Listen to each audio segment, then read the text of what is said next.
them that edge in these games, and these are things that help them be more decisive. A Jarvan jumping in, 2 TPs when you have really good calls ends up making big plays when they're executed properly. Plus, it does help that Shifter has really embraced the new mid lane, taking Smite and going Runeglaive on pretty much any champion.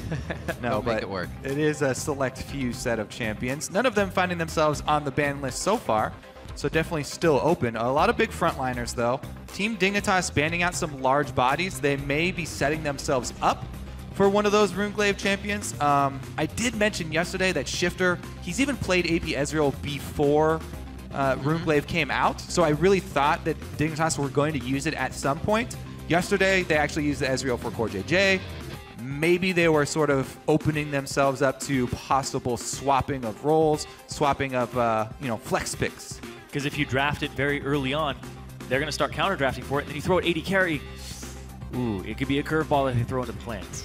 The other thing jumping out here is that 2 of the engaged supports banned out really early, and the 3rd main one picked up here for Team Dignitas. You can definitely see where their head is at with this pick bans. Nautilus Annie off the board, early grab on Alistar. They've got the front line there already set up.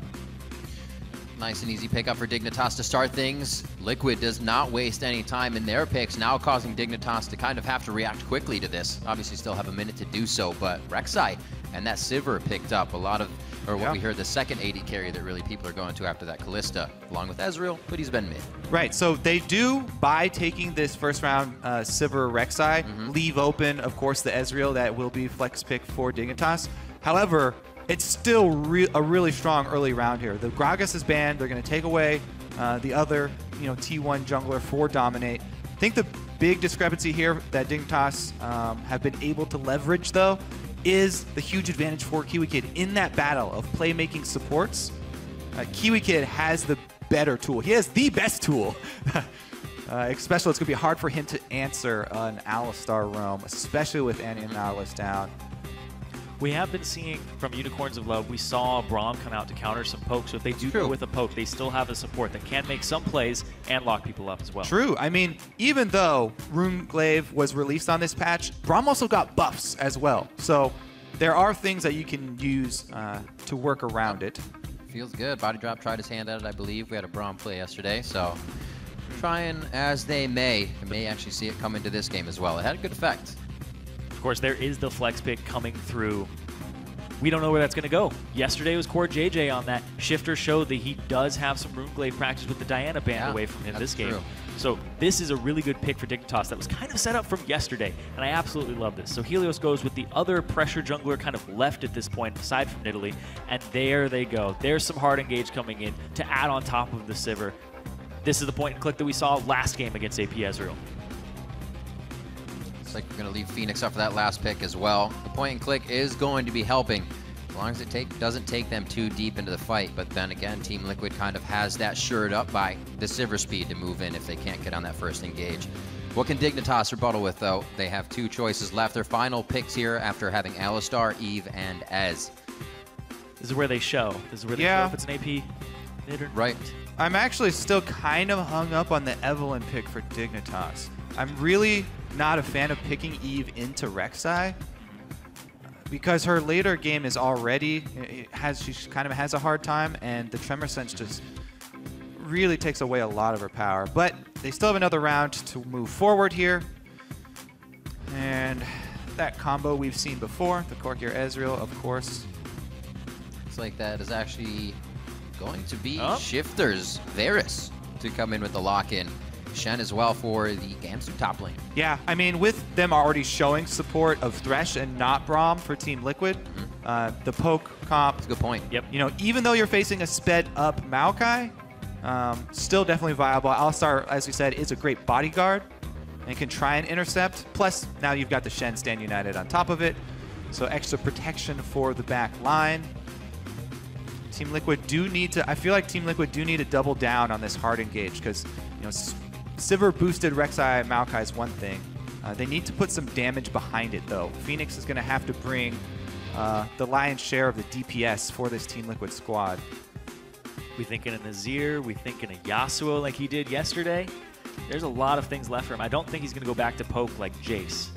Yeah, you mentioned the Yasuo. I actually really like it with the front line of Rek'Sai and Maokai, both able to set him up, and they'll be speed boosted. Get to the back line. Another hard engaged champion here for Phoenix into the back line with the Twisted Fate. This is... Both teams have some globals here, and he's going to take TP as well in the mid lane. Yeah, well, I don't know if he'll sit on that summoner, but I do like the Twisted Fate since he can build Seekers early if he's expecting this Varus mid. CoreJJ on his main account in North American Solo Queue, though, he plays Varus both mid and AD carry, so they can still swap these around. Of course, these two AD carries viable in both roles, as we've seen played in multiple regions already. They're locked in. 20 seconds on the clock. You have no more chance to change it around, so that is going to be the Ezreal mid.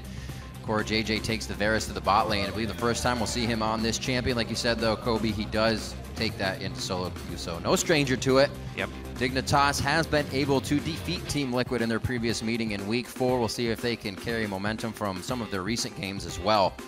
Yesterday's win over Team 8 and recent wins over other teams, Liquid, Enemy, Impulse. It's been good for them. So just looking at the team comps, Dignitas went for a team composition that's all about poke, and then it was countered by some hard engage, but split push. You have a Maokai, you have a Twisted Fate who didn't take TP. He went away from that spell, but you also have a Rek'Sai and a Sivir. So there's rotational play here, there's hard engage, and there's split push. All right, we'll keep an eye on it. Keep updating your votes with each twist and turn of the game. Tweet hashtag DIGWin or hashtag TLWin to @LL Esports, and we'll keep those updated throughout the game. We're about to be on the Rift. We got the TriCast going on, coming in for Dignitas versus Team Liquid. It's going to be a good one, and we're going to bring this one to you all that we can. Dig versus Liquid. We're on the Rift, and it's going to be a good game. These guys are looking at the top of the table right now. Liquid to move up. Dignitas looking for a share of that first place. Yeah, I mean, it comes a little later, but I'm glad the setup was there. 4 shifters, AP, Ezreal. Now he gets to try it on with the Runeglaive on top, and Dignitas were able to utilize that flex to mess with the damage types for Phoenix, yes. Yep. Because we have that rule of the 20 seconds, though, he was able to get armor. Gamsu, though, under fire, forced to level taunt. Gamsu hit very, very close to some initiation there and a first blood. Talking a little bit to the players beginning before the games. Dominate says in a lot of ways, he and Kiwi were cut from the same cloth. I've always thought Kiwi was like a decent player. It's just he's the type of player that's not afraid to make a play and look bad doing it, which it's kind of like me. I see like kind of like the same type of qualities that we have. Like we're not afraid to make plays. And sure, if a play doesn't go right, you're gonna look like a complete idiot. But if it does go well, you can win the game off it. Reminds me of how the end of Team Liquid Dignitas went last time. That final call. Let's see who looks like the idiot today. But it'll still be all right. Both teams played Champion Select really well, though. Back and forth, and the fact that they were hiding so much for so long. Yeah. Even to the last 20 seconds of the Champion Select, it looked like it was going to be an Ezreal in the bot lane. Well, every team can't switch and flex as much as Gravity does. These guys still try to, and they do a very good job at it. But I love seeing that used, because it gives you an edge coming in, because you saw the Twisted Fate come through, and it had to be a pick that was effective against both champions. Ooh, early move here. Especially, we talked about him trying to mimic the plays that Kiwi Kid likes to do early, roaming top specifically. This time goes mid, though. Wants to make his presence felt. Meanwhile, Kiwi Kid is leveling up. He's sitting in the brush in the bottom lane, so he's soaking up experience. As far as the duo goes, Alistar, you do need to get that level 2 before you can actually be effective. And Kiwi Kid trying to do that before he goes for a roam. And Special, though. Special going into the blue side jungle. He's going to get a little bit of presence here. They're going to check on it. It is the strong side of the map. You can see Helios wants to pick up that buff. Kiwi Kid was unable to soak that level 2 before trying to answer roam, so Kiwi Kid had to back, and he wants to get up to the top side. Dignitas are making the move to slip 3 people in during the lane swap. So this is that risky move that we've seen tried to pull off so many times. They do have Shen already under the cover of turret, but Kiwi Kid and Helios are kind of around the back. On the outside still. He's not going to do anything with it, though. And they're all just going to move up top. So they actually just answered everybody to the top side. So now, yeah, but they were cut off. They're cut off. Core JJ down bottom by himself. He's soaking experience during all of this. Kiwi is trying to make his way in. What a hectic beginning of the game. Liquid is just pretty much keeping Dignitas on the fence here. The wave gets cleared. They can move in. They have one at the turret as well. It looks like they'll be able to stay safe for now. Whew. But interesting start as Liquid tries to get a few things on their plate. Yeah, interesting. Well, it really pays off for Team Dignitas, and that is a risky move that we've seen backfire so many times. But Team Liquid unwilling to go for that dive because we know how poorly it will turn out for you if you mess up that early dive. So for a short amount of time, that short window, Dignitas get the experience lead because they got experience from 3 lanes since Core JJ was all alone down bottom. So they're not okay with making that play. Dominate live. But it's also against the Shen. It is so hard to dive a Shen. They learned from watching. You have an Alistar right behind you. TSM. Yeah. We saw how that went when Cali Trolls went. But look at this, the flash! Not afraid to go in when they have the advantage, though. Special very low. That flash puts him in range of melee. Still 3 members of Dignitas here. One last Vorpal Blade and a Hate Spike to come out. They take him down, and Piglet's left alone. Kiwi Kid shows him how it's done. Yes, you visit mid lane and mess with my mid laner, but straight up head to head. Yep. And he's got the support of an Evelyn. Helios making his rounds at the top side of the map. Really well played by Dignitas out of the lane swap. And Team Liquid unable to make them pay for the riskier attempt at the lane swap answer here from Team Dignitas. And a lot of that came down to jungle movements. The fact that Helios is on the top side of the map and Dom decides to go to the bottom to continue to farm. When you are in a lane swap, you need to have something in your sights at all time, whether it's a turret, whether it's helping out a teammate or breaking a freeze. And Helios was on point with that. Yeah. That first top starts, or the first attack top, I should say, starts to sting Piglet a little bit. He falls behind 10 CS without having the pressure on his lane. Core JJ is having a field day down here. Yeah, he's getting solo experience. So this Varus, you know, because he was swapped into the bomb side, I thought he was going to have a later power spike, but he's gotten solo experience thus far, and he's going to continue to do that. So he's going to be on track for that mid lane Varus power spike. And this is, as I said, the champion that Core JJ oftentimes in solo queue, if he doesn't get AD carry as the role, he picks Varus mid. So he's got plenty of practice on, you know, a solo experience level of Varus play. That's a good point. Very excited to see how he's able to do when they group with the team. Hit those common benchmarks he's used to as the game goes on being solo. For 500 gold about in the lead here. Not too much that Dignitas can work with, but they're feeling pretty good about how the game started and may have the Inklings to be the ones to start off on some of these engages. Still a poke team. They'll get that damage in before they really try anything. Looking at 6 now on to Phoenix. Could be a power point for the team to start making some of their own plays. Exactly that map pressure. Now you can see Core JJ can't push up far enough to continue shoving that wave, and that experience is just going to keep going to Quas. He's going to be able to pick up the CS in that bot lane, because if he goes too far forward, it's just the point and click that's going to lock him up. Yeah, very curious where Helios is going to try and pressure, because the goal of Team Liquid's top duo as well as mid lane is to constantly press in with the Sivir and Twisted Fate. Twisted Fate going to try and pressure Shifter and open up room for a teleport. But Helios on Evelyn, invisible early, the perfect setup to try and punish that play. He already punished top for it. But Shifter, just trying to keep up in farm. Not much he can do at this point to answer the Twisted Fate shove. So the other 2 lanes just have to try and play around the windows where Shifter shoves his lane, and he has the possibility of going for that teleport gank. But thus far, you know, Shen Alistar, that's not an easy one to go for. And speaking of the shoving lanes, you see Core JJ actually runs middle to help shove it out, and then he goes back down bottom. He needs, oh no, he's actually just wrapping around here. The famed Varus gank, level 6, is going to snipe him with the ultimate here, try and burn a summoner. He's trying to do something and have active time on the map instead of just farming down bottom when the lane is being freezed towards the Maokai. Yeah, you cannot too forward. Find yourself walking. It's a Maokai Rek'Sai. You can't really walk out into the long lane there. And then a Twisted Fate as well on top of it. You just put yourself at so much risk, and he's not willing to take it. Instead, he's just trying to be active. Yeah, so both side lanes for Team Dignitas playing around the Twisted Fate shove, as we were looking for. So very calm and collected play here for Shifter and the rest of the squad early on as he tries to farm up to Runeglaive. So no turrets taken off of the lane swap, and now you're going to see Sivir come back down bottom here. Piglet swapped down, so they're going to get some time while Kiwi Kid isn't in that bot lane. See how this works for him, pushing the mid lane as well on that. You're going to see a back from Phoenix. You might even get a back from Shifter here as they start to rotate over. It looks like a blue transfer is just going to be all that they get on the side of Dignitas here. Team Liquid's ward line just down the river so far in the game here, making sure that Helios doesn't get any good ganks or flanks around the outside, but also without Liquid able to get those wards in where Helios is farming and whatnot, they may not know where he's coming from if the lane game comes in. That's one of the things with the Varus Q. If you charge it and fire from Fog of War, really easy to get harassed on your opponents if they're not Sivir. So Piglet there, gonna have the reaction time.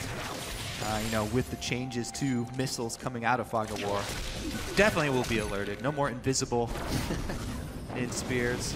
And a large portion of the fact when they did swap it back and it was a Varus down bottom, the Varus into Sivir matchup, Varus, his poke is so few and far between early on that it's spell shielded very frequently and very easily.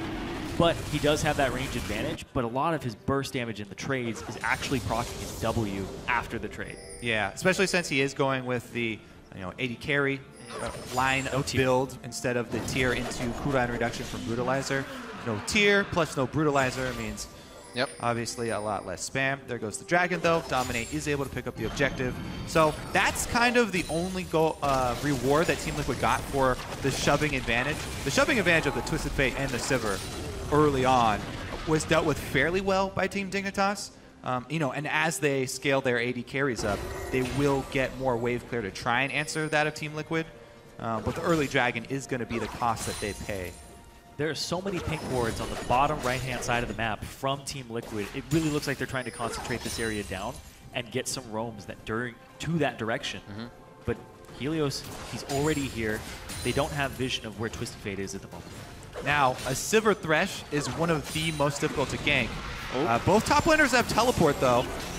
Activation of the farm alarm towards the top side, but the fight's on the bottom. Teleport behind from Quas. He's in a great spot. Here comes Phoenix with the gate as well. See if he can get onto this fight. Quas has a great hold on the back line right now. Another Arcane Smash keeps Core JJ almost in range. Gamsu is able to get his dash out of there. Quick play coming in from Team Liquid with that 6 Phoenix. As we say it, the Sivir Thresh were the most difficult games to... Well, they're not done here. They're going to try and run Gamsu off. Well, they didn't even zone him. They didn't even use heal there. Piglet didn't even have to heal special. He knew he was fine with the shield. And a huge part of that play is we've talked about a whole bunch. When stuff goes down bottom, everybody has to be ready to jump down there. When there's a Twisted Fate in the game, it's just even more prevalent. Overcommitting on a Sivir Thresh is just kind of heartbreaking to see because good spell shield there from Piglet. Then, just out of range as well from the ultimate from Core JJ. There's the big opening that Team Liquid were waiting for. See what they can do with it, though. Trying to get some deep vision off of the bottom play here. They weren't able to take any objectives, so it was just the kill money. But they did get some time open on Summoner's Rift to be able to get those wards out. So I get a look at it again here. Piglet able to special combo. Then X-Special does get a bit close, but that Varus ultimate missing was huge. Big combo on he flashed the arrow. So about that calculation of him being okay with just a shield, I think that might have just been a gut check thing, but they are able to chase it down. And X-Special even comes back to re-enter the fight just in case. The headbutt pulverized both portions of it, ate the spell shield. Kind of have to space him out there. Let the headbutt eat it and then Q afterwards, but normally you expect it so the headbutt doesn't knock him all the way back. It becomes that mind game that we were talking about yesterday with all these Sivir into Alistar lanes. Of at what point does the Alistar start playing the mind game and not doing the instant combo? Preying on the reactions of the AD carry. I think it's a fairly good bet at the moment, just because all the AD carries have trained themselves to quickly spell shield the combo. There goes Phoenix, though. Gate to Helios. He's looking to make plays by himself. Helios only with that Trailblazer on, and he's going for damage anyways. Like you said, squishies, Irene. True Shot Barrage comes right across. They'll get the record. Kill. No, Phoenix doesn't go down. really, Mystic Shot misses. They finally pick it up. I thought he was going to be able to squeak his way out of there. Core JJ looking to follow up with a piercing arrow, and the spell shield from Piglet keeps them safe. Only a few summoners used on the side of Team Liquid there. Gamsu's TP got interrupted during that fight. He was trying to TP to that pink ward in the tri-brush, and Quas stopped it. Very big play from the top lane. That could have changed much more, solidifying a few more kills and putting Dig right back in this one. Right now, the control from Team Liquid, once they finally got wards right behind Dragon Pit after that bottom fight, they seem fearless to make some more plays. Yeah, I mean, that was a really, really aggressive move from Team Liquid. But Dignitas, with the more defensive setup, able to collapse really quickly, even though Shen's teleport stopped by Quas with the Twisted Advance there. Still able to capitalize, and Shifter very happy to get that early kill onto Runeglaive Ezreal. That boosted him up to the needlessly large rod, and it's the 2-item power spec that you really got to worry about with this guy. Either Luden's Echo or Deathcap completed in combination with the Runeglaive is where he really starts to hurt, and you get a lot more, ability to answer the global effect of Team Liquid with the Ezreal ult once it becomes empowered, boosted by all this AP because of the ridiculous AP ratio on it. I don't like talking about it. Makes me feel sad. I know. I know I'm going to have to talk about it sometime this game. See, that's when you just play it. You got to join him. Actually, join him if you can. If you want to talk about different items, the Lich Bane on the other side here for Phoenix, instead of going for the Zhonya's, I think that this is due to the flex there from Dignitas, because they want Twisted Fate to eventually get a Zhonya so they can engage on the back line, on the Varus, on the Ezreal. But because his opponent is magic damage, is the Ezreal, he has gone for Lich Bane. So maybe they opt for more side lane pushing with him. It did pay off a little bit with the early burst going for his kill onto Evelynn, but because he was so deep, definitely paid the price. Yeah, it's a big part of this comp later on. The poke comp wants to group up with poke and siege. This comp wants to split push. They want to have some wave clear, but they also want to have people who can go off to the side lanes like Twisted Fate and siege turrets down, have Maokai go off to the side, TP in or flank, and get to that back line. There is so much danger towards his back line. Right. And you can see that split pushing you're talking about from Liquid is keeping Dig in the lanes. You mentioned, I don't know how long ago, these pink wards that are hovering the bottom right side of the map that are still there. Dig's not able to move forward or wanting to right now and clear any of those or have any intention to. So they're playing pretty safe. It gave him full control of that bottom side jungle too. It's hard to clear them though, because you can be collapsed on fairly quickly. Quas has his TP back up. Well, more plays could come from this. Very deep wards already placed by Red. Easy push in from Quas in the top lane. One punch to the turret. Dragon as well going down here on your screen. Team Liquid making very good moves right now to put Team Dignitas a little bit behind in the game. We're just 17 minutes in. Yeah. Liquid looks like they have good win conditions on their mind. Yeah, Dignitas very much content to give away the early dragons because the buffs early on don't mean that much, and stacking up isn't that big of a fear for them. There's something else that's really strong about poke comps that's not mentioned as much, is that the fear of neutral objectives and vision control, stacking up isn't as much because poke comps come inherently with so many ways to check without having wards down, because they have all these abilities to throw out, poke the brush. Makes it a bit easier for them if they're working with neutral objective deficits. It's not ideal, but they do have, more ways to try and poke around. Also, poke by nature, you don't want to walk up to where they are. You want to go somewhere else and start poking and sieging down. If they're in a Dragon Pit with a Maokai, he's just going to flash engage on you. He has ways in.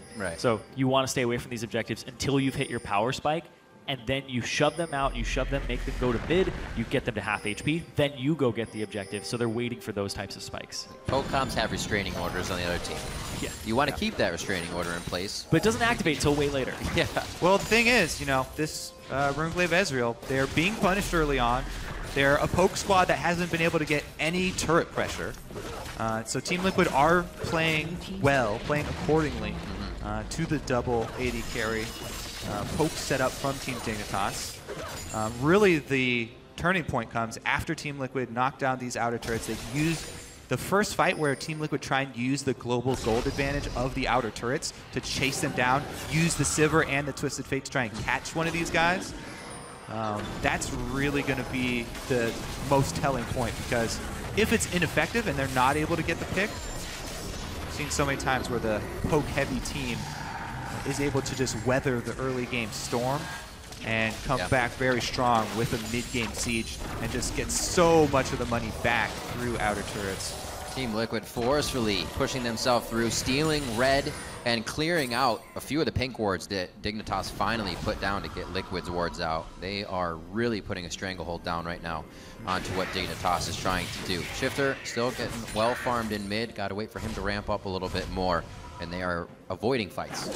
Yeah, a lot of division in favor of Team Liquid. Yeah, they keep putting it down as soon as it goes. Yeah, exactly. And also Helios hasn't completed his Sightstone. Doesn't even look like he might be going for one this game. No. You're going to lack in that vision control, and I was talking about it before with Dignitas. This is a team that needs vision in order to execute these decisive calls, and if they do it without it, that's kind of the Achilles heel of this team. Yeah, that is true to an extent. For this game specifically, though, since they have gone the siege that you mentioned, they are looking to group up, a lot in lanes. Plus, they have the reactive ability to use the Shen ultimate. So maybe less so in this specific comp. We haven't heard too much. But definitely true for the team overall. Yeah, agree. Let's see if Gamsu can make those plays anytime soon. We have seen a very, very calm Dignitas. Finally some sweeping going on in the jungle from Helios. Top lane back and forth. Quas has had no trouble pushing this lane up here. A solid player, as always, for Team Liquid, and continuing to win his lane here in this game against Dignitas. Remember, Dig took this first matchup between Liquid back in week 4. Liquid does not want to see that happen again. It looks like they're showing it. It's a 4,000 gold advantage that's just kind of crept up over these 20 minutes to Team Liquid's side. They're just getting some pick kills. They're playing to their comp's advantage, and they're playing towards the power trough of Dignitas right now because they're still trying to get to these item breakpoints. It's still the needlessly large rod in Shifter's inventory. He hasn't gotten a second item just yet, and Team Liquid are just splitting up. They're sieging down as fast as they can, and they're split pushing. They're not really looking for these fights, but Kiwi Kid is a little out of position here. This could be big. Throw on the Unbreakable Will. He'll be fine for now, but Quas is going to be right where he wants. He's going to go on to Helios with Piglet. Everybody gets an assist on that one. Core JJ and Shifter, the two DPSers on the outside, but I don't think they can put anything back into the fight. Gamsu's forced to flash out, and Team Liquid and Quas go headstrong into the composition of Dignitas. There's that fight I was looking for. The first fight where Team Liquid get to use the big global gold advantage. They find the pick, finally, with the Twisted Fate, with the Sivir speed boost, chasing down Kiwi Kid. And man, Helios on the Evelyn pick. I'm still not a fan of the Evelyn pick. Straight into the Rex side, but also in poke comps especially. Yeah, it's not that convincing. It doesn't do a whole lot of peel. It doesn't help poke. It doesn't really supplement the team at all. And Team Liquid have already been playing around it. They put all these pink wards down. The ward they TPs to is already there. I talked earlier, you can't clear these pink wards. You're going to get collapsed on just like this. Yeah, if the ward is a reason for Phoenix to come in, the rest of the team to get a teleport on something close. And right now, with the light bright they have built in the bottom side of the jungle, it was crazy. Back-to-back games, seeing the AP Ezreal power trough being punished fairly effectively. Yeah. It's also blue side picked. You really get to punish that pick. You get to draft whatever you want as that last pick into it. We've seen a Jarvan, we've seen Twisted Fate so far, and they both look rather good. Yeah. Saw the Ahri, Shall versus Inox. Yeah. So the deficit of having to try and work around 2 or 3 turrets advantage is what you expect to give up when you run one of these scaling poke-oriented comps, and of course all the dragons early. However, that crucial part to me is the team fight chase. When Team Liquid are able to actually find that pick and use the Sivir speed, that makes the comeback. Yeah. Even with the power going to move up there with the Ezreal finally completing the 2 items, makes it really difficult.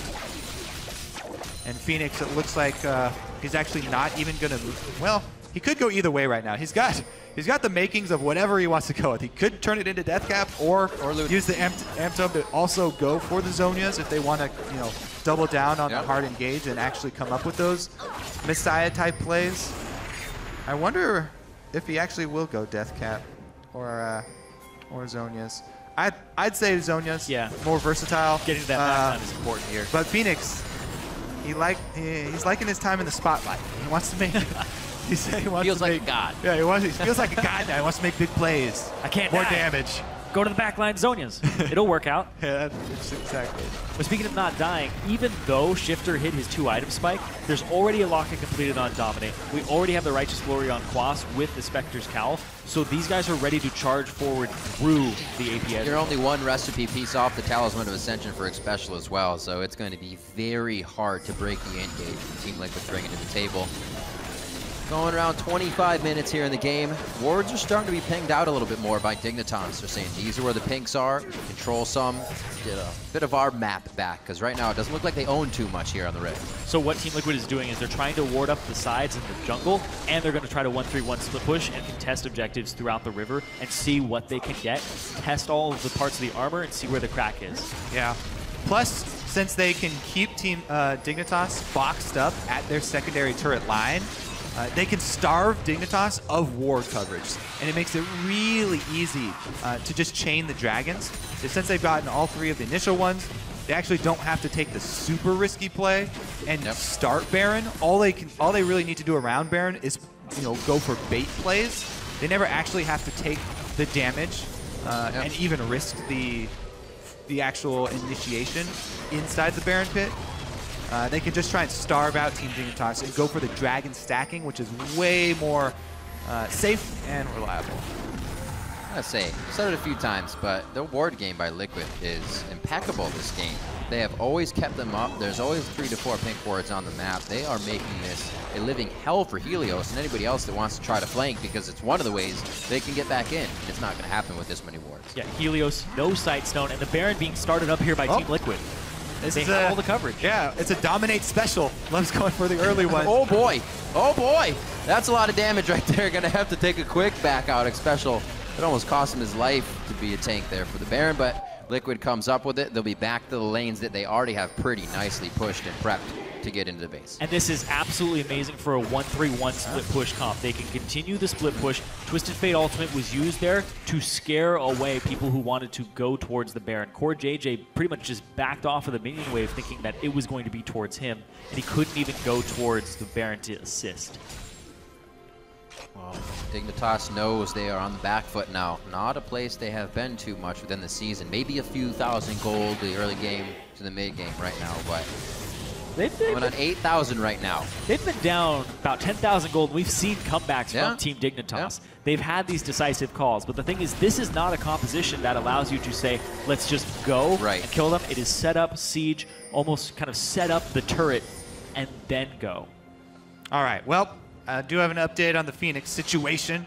He's going for playmaking ability rather than just raw blowing up of the target. He's going to go for both. Death Cap is next. He will get it pretty soon as well.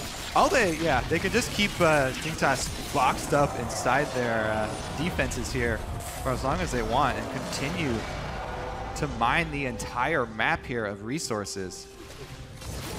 Team Liquid really milking this lead here. They're playing very methodical. The last time they lost to Team Dignitas was off of that late game call in the final 2 minutes. Look at this, they're going for a decisive call. Very close. The Lantern's there if anybody wants to get out. Looks like they do want to stay and try to kill Kiwi Kid. Gamsu comes in at the right time. Quas right to the backside. He's going to get a smash on, but it doesn't really stop too much. It is Core JJ and Kiwi that have finally fallen down. They're going right past the turret. Quas, Vengeful Maelstrom denying so much damage that Dignitas is trying to put back into the fight. And Liquid just put a stranglehold on Dignitas in that top lane and take him down. You split, you pressure, you group up, and you engage. Counter-engage. What a game where Team Liquid has put their foot down. We heard Peter coming in talking about what would kind of be the pivotal guys they need to lock down. A little bit of Kiwi Kid, a little bit of Gamsu. They had good pressure on those guys in the beginning, and they were able to come up strong. They're just going to go for game here. Dominating victory. It is going to be very dominating. Coming out strong, 27:58 on the clock, 10-2 in kills. Team Liquid will take the 1-1 over Team Dignitas. If your team is having trouble with those late game high pressure situations, don't let it go late game and have to make those decisions. Just end the game. 28 minutes for Team Liquid. If life gives you AP Ezreal as your opponents, just beat them early. Squeeze them until they lose. Really, really good by Team Liquid, though. They identified in Champion Select they needed some hard engage here, regardless of what type of Ezreal it was going to be, and Dignitas played into their hands. The split push comp worked perfectly. The pressure they were able to create off the early picks and the turret takes, and then abusing the power trough of Shifter on that AP Ezreal. Well played there by Team Liquid. Yeah, glad to see back-to-back teams, instead of crying about AP Ezreal, coming up with an answer. Yeah. You draft for it. Absolutely. Strong game coming out all around from Team Liquid, focusing the right lanes, completely shutting down the Evelynn pick in more than one way, which really was Helios diving with the team in previous games to get some lanes going. And then it seems like Dignitas can carry themselves. Without that push in the beginning, they're kind of there at a loss for finding a way back into the game. Also, seeing the Ezreal come out now for Shifter, still very powerful, like we said, countered though, not anything like the strength of his Diana. It seems like that's a much more comfortable pick for him, going in, fighting, being aggressive. And that helps when your team is all about decisive calls and jumping in. That has been how Dignitas has been winning these games. Right, and then they switch it up. And this is just another type of strategy that they tried to pull out here. We talked about the Jarvan, we talked about the double TP from Dignitas, going with a different strategy. This one didn't seem as close to their forte as what we've seen in the past, but it's just another thing they're trying this season. They're still tied for third place. I think they'll realize that they were really outvisioned in this game, and it took them apart completely, real quick. Oh yeah, watching all those wards placed, the pink wards, you can't clear those out when the team has the ability to just jump you when you do so. It looked semi-good in the beginning, the way they swapped, the way they did things.